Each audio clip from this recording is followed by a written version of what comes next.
Hello and welcome to this video review series of our confirmation curriculum, which is all about the Lord's Prayer. So I'm going to dig right into it. No need to have any more explanation, I think. So we're going to start things off with session 0. Now this first session is called Jesus the Rabbi. Why? Well, we're going to learn a little bit more about who Jesus actually was, and so we can have a better understanding of what the context of the disciples were in his own time period, in their own time period, I should say, and what it might mean for us to follow Jesus. So our first question prompt is, what was the cultural background of Jesus?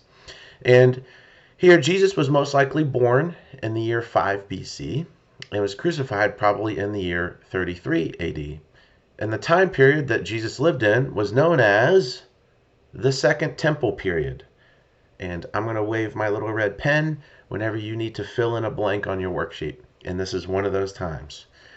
So the Second Temple period in Judaism lasted between 516 BC and 70 AD.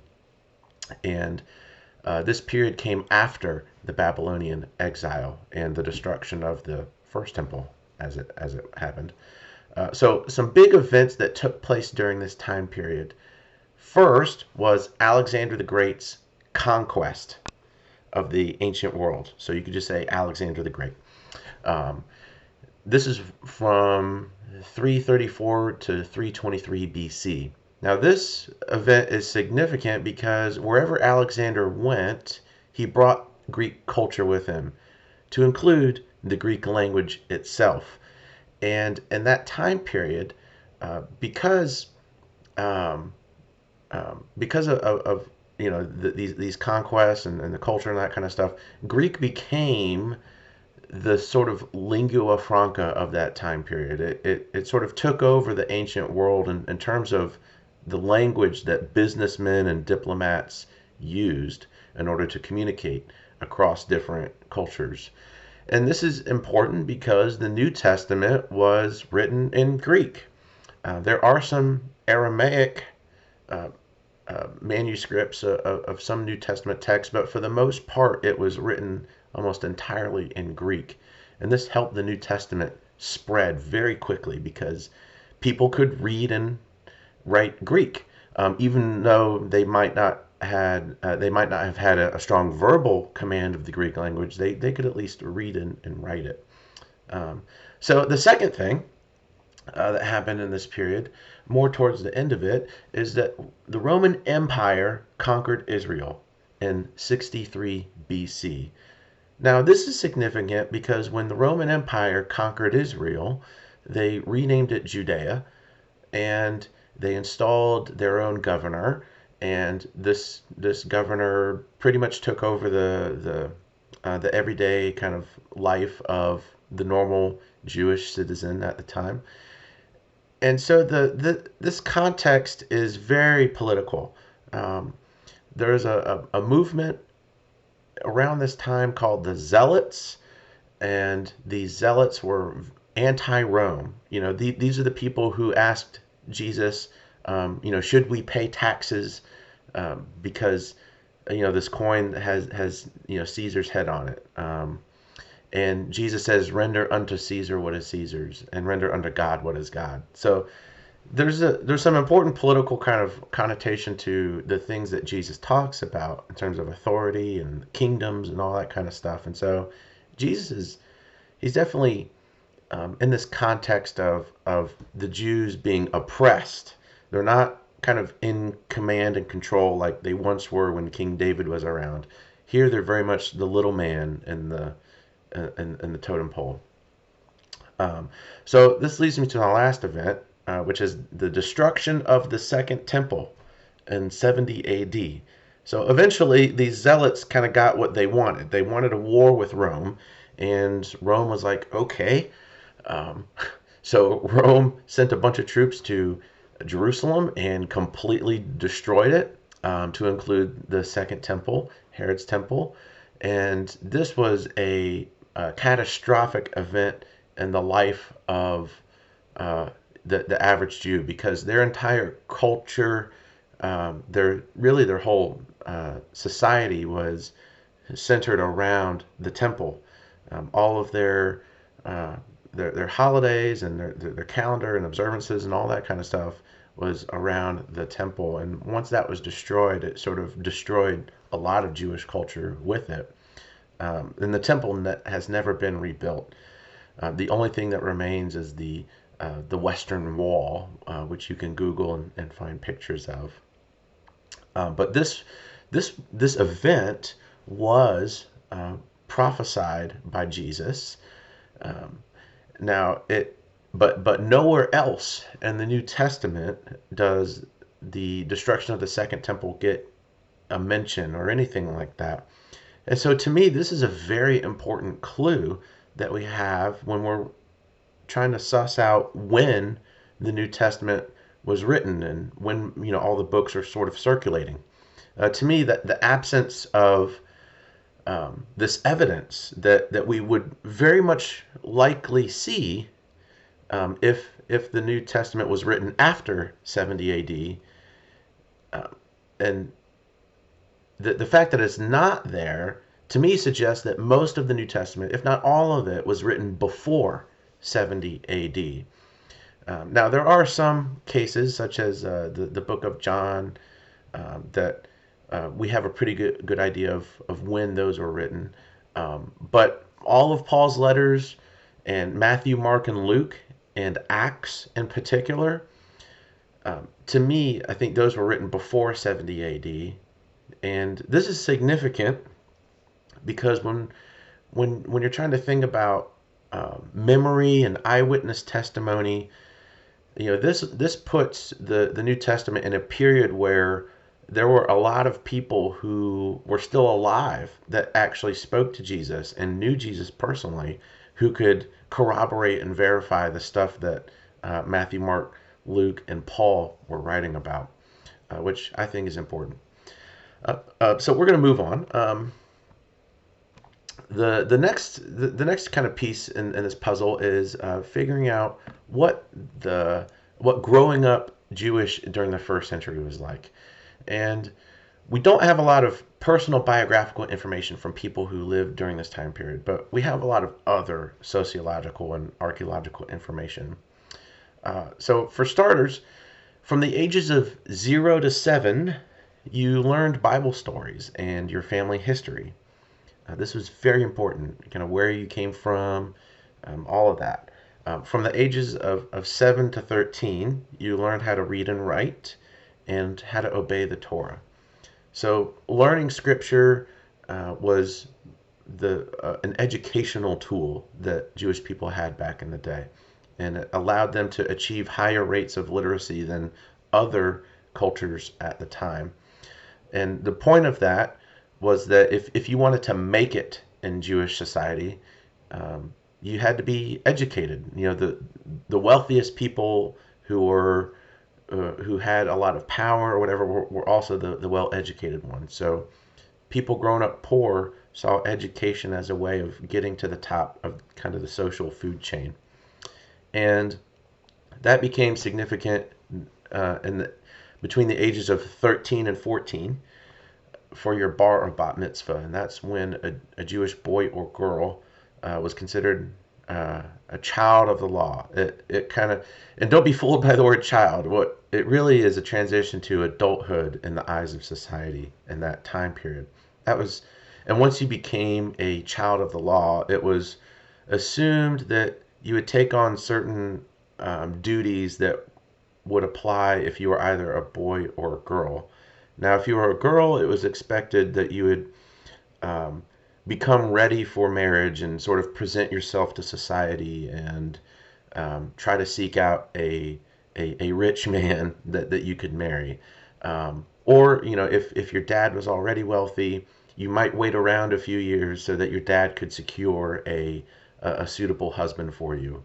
Now, if you were a guy, marriage was delayed a little bit, actually, because it was expected that between the ages of 14 and 21, and that you can underline that part, your first job was to get a job, and you were to apprentice under somebody, a tradesman, a craftsman, a merchant, anybody who could teach you a skill so that you could make a living. And between the ages of 21 and 28, that was considered a time where you were expected to be more independent. And this period is when you would go out and find a wife and kind of establish yourself. And between the ages of 28 and 35, that is when you were expected to sort of have kids and grow your home and take on an apprentice of your own so that you can keep the cycle going. And this is very significant because this gives us a clue as to how old Jesus was and how old some of the disciples were. We read in Luke 2, 41 to 51, that even when Jesus was a young boy, probably between the ages of 7 and 14, he was already considered an amazing teacher.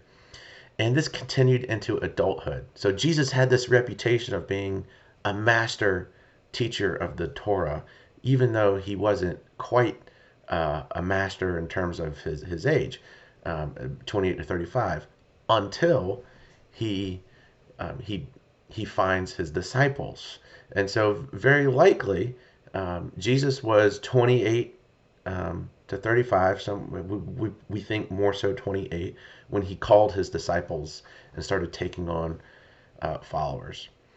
And that's why we think most of the apostles were probably teenagers. They were probably 13, 14, 15, 16, something like that, which I think is really cool. The fact that you're going through this confirmation process and you're learning what it means to follow Jesus, much at kind of the same age that the disciples were learning how to follow Jesus. If you can just imagine that. And I'm in my late 30s at this point, so I'm a little older than Jesus was, but kind of the age differential that you and I have is pretty close to the age difference that Jesus had with his disciples. And I think that that's really cool. Another kind of cool thing is that, you wanted to be a rabbi when growing up. Rabbis were considered kind of the celebrities, the superheroes of that day. And in order to do that, you would have to go to a rabbi and say, "Rabbi, can I follow you?" And the rabbi would give you kind of like a one question test or something. He would say, like, how many times does the word bird appear in the Torah? And if you couldn't answer him, you were blacklisted. That was it. You couldn't apprentice under him or any other rabbi. And so it was huge when Jesus went to his disciples and said, "Come follow me." It was kind of like a dream come true for Peter and everybody else that Jesus called. And so I would think about how Jesus is calling you today and think about what it means to follow him. And that's kind of what this whole confirmation process is all about. So we're going to move on to the next piece here in your workbook, which is when and why the New Testament was written. Now, I already kind of got into this a little bit with the destruction of the Second Temple thing, but all of the New Testament can be reliably traced back to the testimony of the apostles and the oral tradition of those living in Jerusalem in the first century. The Gospels were likely written by transcriptionists who worked closely with the apostles and pieced together their anecdotes, stories, and memories of Jesus. And there's a quote by Justin Martyr. He lived in 150 A.D. and he referred to the Gospels as the Memoirs of the apostles. And I think that's a really good word to use when describing kind of what the Gospels are: Matthew, Mark, Luke, and John. They're memoirs. They're personal statements about somebody who was there, who lived through those experiences, and they were trying to remember everything that they could that was important to communicate to others about who Jesus was. And that's why we have kind of four different perspectives, and why all the Gospels don't exactly line up in terms of their stories. Is they're all kind of, they have their different take. But speaking of Matthew, Mark, and Luke in particular, these are referred to as the Synoptic Gospels. And the book of Acts I'm sorry, yeah. These and the book of Acts were likely written before the Second Temple was destroyed, due to that omission in the New Testament of the destruction, which I mentioned before. So, as more people became Christians, the demand to know more about Jesus went up. And so, Mark wrote his gospel first to give people a synopsis of the teachings of Jesus and to present him as the Jewish Messiah. And the gospel of Matthew followed up. He emphasized the kingdom of heaven as the central theme. And lastly, Luke wrote both his gospel and the book of Acts to present a more historical take. And the gospel of John and Revelation were written in the 90s during John's exile on the island of Patmos. And both books present a big picture theological reflection. And although Paul is not considered an apostle, the apostles believed his testimony and accepted him as an evangelist, which is why we consider Paul to be authoritative. During Paul's missionary journeys, he wrote letters to various church communities, to the Romans, to the Corinthians, Galatians, Thessalonians, Colossians, Ephesians, and the Philippians, and to Timothy, Titus, and Philemon. Paul wrote his letters to instruct church communities on theology, which is the study of God, and to give them guidance on how to be a church community. Because Paul was martyred in Rome in the mid-60s AD, we know all of his letters were written before then, because you can't write stuff when you're dead, with perhaps 1 Corinthians being the first letter on the scene, probably written in the 40s. Excuse me. Which is really huge because if Jesus died around the year 33 AD and 1 Corinthians was written in the early 40s, probably 41 to 45, that is just a 10 to 15 year differential between the length of time between Jesus died and rose and when the New Testament is sort of finding its roots. And a lot of the teachings of Jesus are kind of spreading. So one of the more important things that Jesus taught was the Lord's Prayer. And so we might ask, what's so special about the Lord's Prayer? After all, we're basing our entire confirmation curriculum on this, on each phrase in the Lord's Prayer. And during the Second Temple period, rabbis would read and teach the scriptures. And after they were done preaching, they would end their sermon with a prayer. Although these prayers were improvised, they would often rely on a formula depending on what kind of sermon was preached. And in the case of the Lord's Prayer, this prayer followed the formula of the Kaddish, Kaddish, which was a prayer typically used at funerals. And the whole point of the Kaddish was to glorify God. The beauty of this prayer is that it can be prayed during the best of times and the worst of times. And it helps us remember that God is faithful no matter what, and that he is sovereign over everything. And so with that, I'm going to bring this particular lesson to a close, but excited about where we're going to go in the forthcoming videos. So thanks, and I'll see you in the next one.